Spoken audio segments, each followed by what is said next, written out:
श्री स्वामी समर्थ. नमस्कार, मी नंदिनी. माझ्या यूट्यूब चॅनलवर तुमचं खूप मनापासून स्वागत करत आहे. तुमच्या मनातील सर्व चांगल्या इच्छा स्वामी महाराज पूर्ण करो ही स्वामींच्या चरणी प्रार्थना करते आणि आजच्या व्हिडिओला सुरुवात करते. तत्पूर्वी तुम्ही जर चॅनलवर नवीन असाल तर चॅनलला सबस्क्राईब करा. त्याचबरोबर शेजारचं जे बेल आयकॉनचं बटन आहे ते प्रेस करा, जेणेकरून मी जेव्हा नवीन व्हिडिओ अपलोड करेन त्याचं नोटिफिकेशन तुम्हाला मिळेल आणि तुम्ही एकही व्हिडिओ मिस करणार नाही. तर चला करूया व्हिडिओला सुरुवात.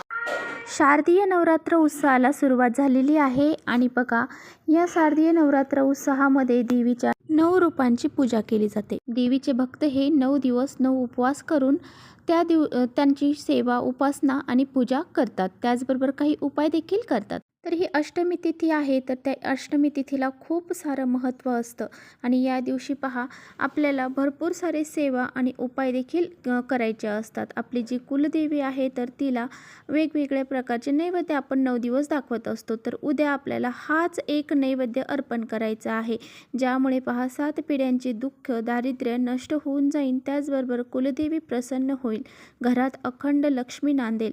असा हा अत्यंत प्रभावशाली उपाय मी तुमच्याशी शेअर करणार आहे. त्यामुळे व्हिडिओ कुठे स्किप न करता शेवटपर्यंत नक्की पहा, जेणेकरून तुमच्यापर्यंत योग्य ती माहिती पोहोचली जाईल. पहा, या नवरात्रीच्या 9 दिवसामध्ये आपण जे काही सेवा केलेल्या आहेत, जे काही उपाय केलेले आहेत ते सगळे व्यर्थ न जावे यासाठी आपल्याला उद्या कुलदेवतेला हा एक नैवेद्य अर्पण करायचा आहे. जर आपण नाही केला तर आपण कितीही सेवा करा, कितीही उपाय करा, त्याचे फळ हे आपल्याला मिळणार नाही. म्हणून आपल्या घरावरती माता लक्ष्मीची कृपा व्हावी, त्याचबरोबर कुलदेवीचा सदैव आपल्या घरावर आशीर्वाद राहावा, यासाठी कुलदेवीला उद्या आपल्याला असे 2 नैवेद्य अर्पण करायचे आहेत.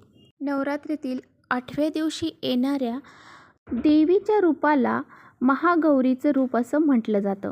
तर अष्टमीला आपण कन्यांचं पूजन देखील करत असतो. त्याचबरोबर नवमीला देखील आपण कन्यापूजन करत असतो. या देवीचा रंग गोरा असल्यामुळे हिला महागौरी असं म्हटलं जातं. ह्या मातेची पूजा करणाऱ्या भक्ताला देवी अशक्य काम शक्य करून देण्याचं काम करत असते. इतके ती आपल्यावरती प्रसन्न होत असते. या दिवशी आपल्याला आपल्या कुलदेवीची ओटी अवश्य भरायची आहे. तर त्या ओटीमध्ये आपल्याला काय काय साहित्य ठेवायचं आहे हे सुद्धा मी आता तुमच्याशी शेअर करणार आहे. परंतु जर तुम्हाला डिटेल्स व्हिडिओ पाहायचा असेल तर तुम्ही माझ्या चॅनलवर जाऊन ओटी कशी भरावी, केव्हा भरावी याबद्दलची सर्व माहिती मी त्या व्हिडिओमध्ये सांगितलेली आहे. तुम्ही व्हिडिओ पाहिला नसेल तर नक्की पहा. ओटी भरताना आपल्याला काय करायचं आहे, एक साडी घ्यायची आहे, एक ब्लाऊज पीस घ्यायचा आहे, त्यामध्ये थोडेसे तांदूळ घ्यायचे आहेत, एक नारळ घ्यायचा आहे आणि ओटीचं जे सामान असतं ते घ्यायचं आहे. त्याचबरोबर जे शृंगाराचं सामान आहे ते सुद्धा आपल्याला घ्यायचं आहे. मेहंदीचा कोन, बांगड्या ह्या सर्व गोष्टी आपल्याला त्यामध्ये ठेवायच्या आहेत. त्याचबरोबर एक वेणी आपल्याला त्यामध्ये ठेवायची आहे. हळदी कुंकू देखील आपल्याला त्यामध्ये घ्यायचं आहे. अशा प्रकारे आपल्याला देवीची ओटी, ह्या सर्व गोष्टी घेऊन देवीची ओटी भरायची आहे. तर पहा, तर बघा, ह्या ज्या ओटी आपण देवीची भरणार आहोत तर ती आपल्याला आपल्या कुलदेवीसमोर ठेवायची आहे. आणि त्यानंतर बघा, नवमीच्या दिवशी आपल्याला ती आपली ओटी जी भरलेली आहे तर ती उचलून घ्यायची आहे. आणि त्यानंतर बघा, ती आपल्याला आपण जेव्हा बी आपल्या कुलदेवीच्या मूळस्थानी जाणार आहोत त्यावेळेस तिथे घेऊन जायची आहे आणि तिथे जाऊन तिथे देवीला अर्पण करायचे आहे. आता बघा, आपल्याला उद्या महागौरीला म्हणजे महागौरी जे देवीचं रूप आहे दुर्गा देवीचं, तिला कोणती नैवेद्य दाखवायचे आहेत. तर पहिली गोष्ट म्हणजे आपल्याला त्या देवीला बासुंदीचं नैवेद्य दाखवायचं आहे. बासुंदी ही प्रत्येकीला माहीत आहे की कशी बनवायची आहे. दूध घ्यायचं आहे, ते दूध आटवायचं आहे, त्यामध्ये थोडीशी साखर टाकायची आहे आणि तुम्हाला जसं शक्य असतील तुम्ही त्यामध्ये ड्रायफ्रूट टाकायचे आहे, जसं की काजू, बदाम, पिस्ता, चारोळी अशा प्रकारची जी काही ड्रायफ्रूट्स आहेत तर ती आपण त्यामध्ये घालू शकतो. त्या प्रकारे आपल्याला बासुंदी तयार करायची आहे आणि ती एका वाटीमध्ये घ्यायची आहे आणि कुलदेवीला नैवेद्य स्वरूपात ती आपल्याला ठेवायची आहे. कारण पहा, ह्या 9 दिवसामध्ये आपल्या कुलदेवीची सेवा आपल्याला करायची आहे. आणि उद्याच्या अष्टमीला, दुर्गाष्टमी आहे उद्या, तर उद्याच्या दुर्गाष्टमीला हा नैवेद्य अर्पण करायला अजिबात विसरायचं नाही. तर पहा, आपल्यावरती जर कुलदेवीचे आशीर्वाद असतील तर आपल्यावरती कधीच कोणत्या अडचणी येत नाहीत. कारण कुलदेवी ही आपल्या कुळाचं रक्षण करत असते.